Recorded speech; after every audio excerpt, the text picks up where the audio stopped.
Good morning students आज हम हमारा चैप्टर 7 पढ़ेंगे जिसका शीर्षक है डॉक्टर राजेंद्र बाबू। हमारे इस पाठ का जो प्रकार है वो है संस्मरण।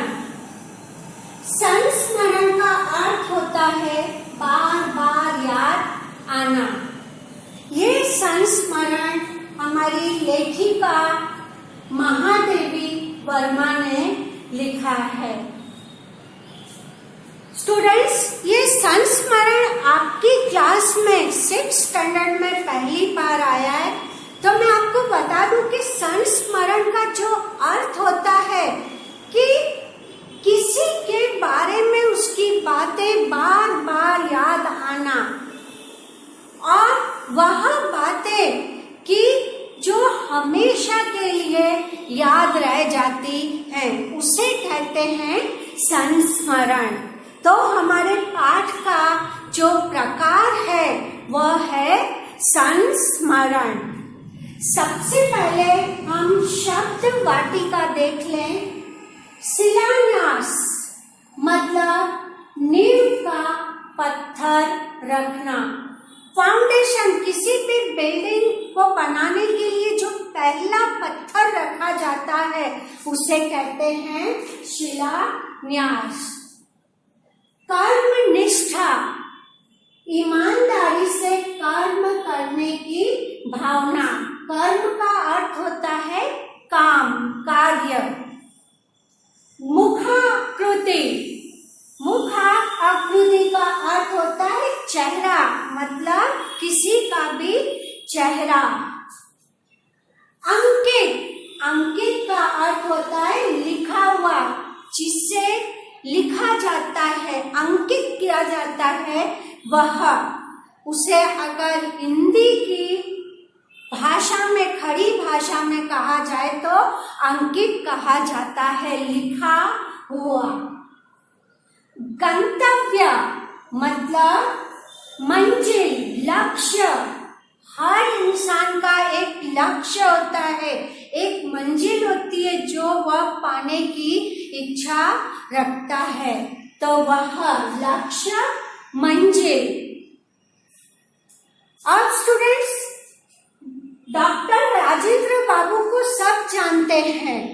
हम जानते हैं कि हमारे आजाद भारत के प्रथम राष्ट्रपति डॉक्टर राजेंद्र प्रसाद थे। वे भारतीय स्वाधीनता आंदोलन के प्रमुख नेताओं में से थे, जिन्होंने भारतीय राष्ट्रीय कांग्रेस के अध्यक्ष के रूप में प्रमुख भूमिका निभाई थी। इनका जन्म सन 3/12/1884 में हुआ था। 3 दिसंबर 1884 में हुआ था और इनका निधन, इनकी मृत्यु 28/2/1963 में हुई थी। 28 फरवरी 1963 पटना में इनका निधन हुआ था, इनकी मृत्यु हुई थी। अब हमारी लेखिका महादेवी वर्मा है, वो उनकी कई बातों को याद करती है और हमारे सामने उन्होंने लिखित रूप में वह बातें रखी हैं। महादेवी वर्मा कहती हैं कि जब डॉक्टर राजेंद्र प्रसाद से उनकी पहली मुलाकात हुई तो वह उन्हें देखकर चौंक गई। वह एक स्टेशन पे बैठे हुए थे और इस तरह से बैठे हुए थे कि जैसे वो किसी भी ओहदे पर नहीं है, एक सामान्य व्यक्ति की तरह वह स्टेशन पर एक बेंच पर बैठे थे। महादेवी वर्मा ने दूर से उन्हें देखा तो उनके कपड़ों में भी एकदम सादगी थी।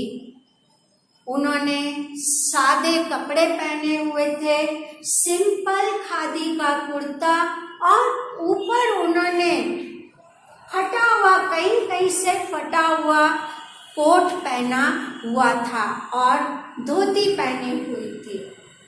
और उन्होंने पैरों में जो मोजे पहने हुए थे, वो मोजे भी ऐसे थे कि अलग अलग रंग के थे, जैसे कि उन्हें ध्यान ही ना हो। और एक मोजा उनका नीचे उतरा हुआ था, एक ऊपर चढ़ा हुआ था, और उनके जो बूट थे वो भी कहीं कहीं से टूटे हुए थे।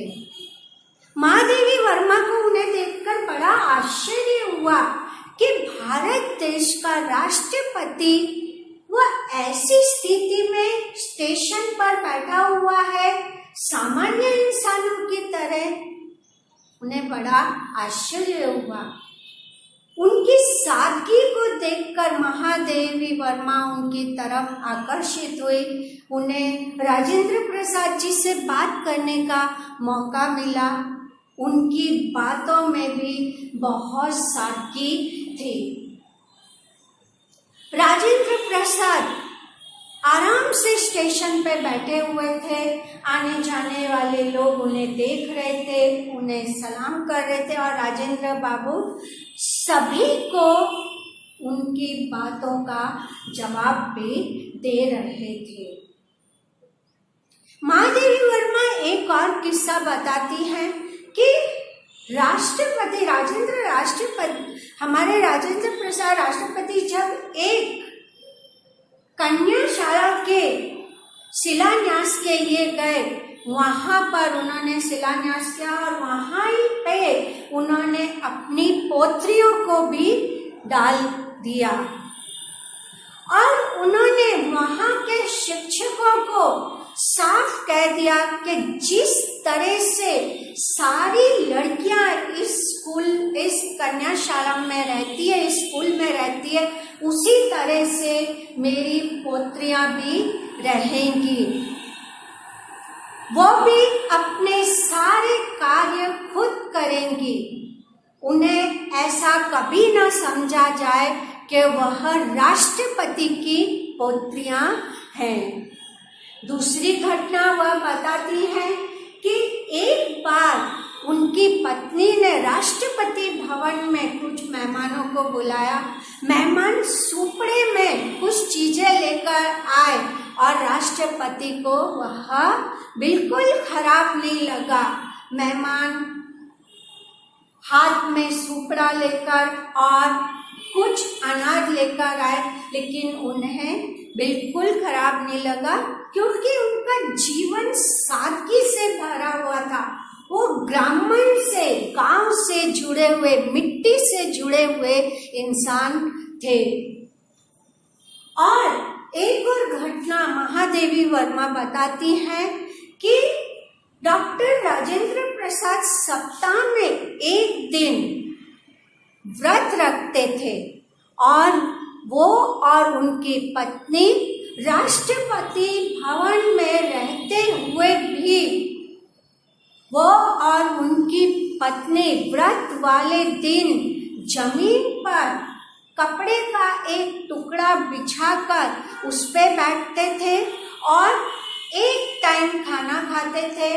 और उनके भोजन में व्रत वाले दिन भोजन रहता था उबले हुए आलू, और वह उबले हुए आलू खाकर वहां से उठ जाते थे। राष्ट्रपति भवन में चारों तरफ उनके लिए नौकर चाकर थे, लेकिन उनकी पत्नी ही रसोई में खाना बनाती थी और खाना एकदम सादा होता था। वह स्वयं खाना बनाती थी और अपने परिवार को वह स्वयं खाना परोसकर देती थी। इस तरह से महादेवी वर्मा ने उनकी कई बातों को लिखित रूप में हमारे सामने रखा है। स्टूडेंट्स, आप लोग ये चैप्टर एक बार जरूर पढ़ना, तो आपको ये चैप्टर की सरल भाषा समझ में आ जाएगी। बिल्कुल कहानी की तरह ये चैप्टर है, तो आप लोग जरूर पढ़ना और एक एक वाक्य के आंसर भी आपको आसानी से मिल जाएंगे। बाकी जो स्वाध्याय का ग्रामर पार्ट है, भाषा ज्ञान है, वह मैं आपको लिखवाऊंगी। धन्यवाद।